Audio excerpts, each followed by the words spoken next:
Quantum महासागर, क्या ब्रह्मांड असल में एक अनंत ऊर्जा क्षेत्र है? हम आमतौर पर सोचते हैं कि ग्रह, तारे और हमारे आसपास की सभी चीज़ों का एक असली, स्वतंत्र अस्तित्व है।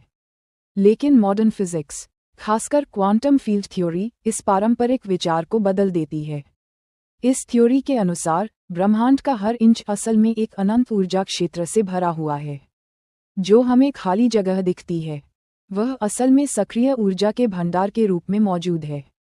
इसकी तुलना एक अनंत और अदृश्य महासागर से की जा सकती है, जहां हर कण उस महासागर की एक खास ऊर्जा तरंग है। थियोरेटिकल फिजिसिस्ट रिचर्ड फाइनमैन ने क्वांटम इलेक्ट्रोडायनेमिक्स पर अपनी रिसर्च में दिखाया कि इलेक्ट्रॉन या फोटॉन, क्रमशः इलेक्ट्रॉन फील्ड और इलेक्ट्रोमैग्नेटिक फील्ड की एक्साइटेड अवस्थाएं हैं। हम कणों के अस्तित्व को तभी महसूस करते हैं जब ये फील्ड एक खास लय में कंपन करते हैं।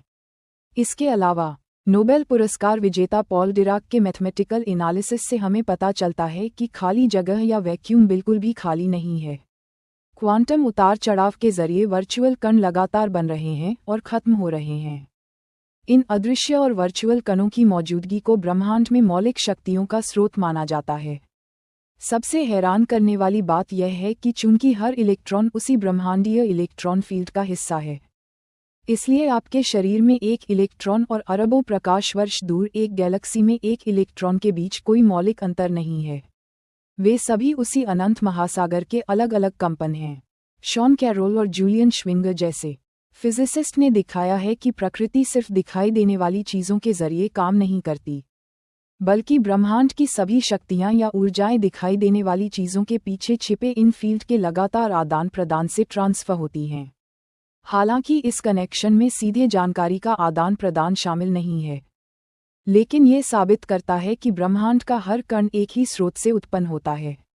यह वैज्ञानिक विचार हमारे अस्तित्व को एक गहरी गहराई देता है। आज के स्मार्टफोन और MRI स्कैनर से लेकर भविष्य के क्वांटम कंप्यूटर तक, ये सभी इस अदृश्य फील्ड के कंपनों को कंट्रोल करने के प्रोडक्ट हैं। ब्रह्मांड सिर्फ पदार्थ से नहीं बना है, बल्कि यह ऊर्जा की एक ब्रह्मांडीय सिम्फनी है जो लगातार हमें घेरे रहती है। हम असल में एक अनंत महासागर में अलग अलग नोट्स हैं, हर कोई एक अलग लय में बज रहा है, फिर भी सभी एक ही अंतिम संरचना से उत्पन्न हो रहे हैं।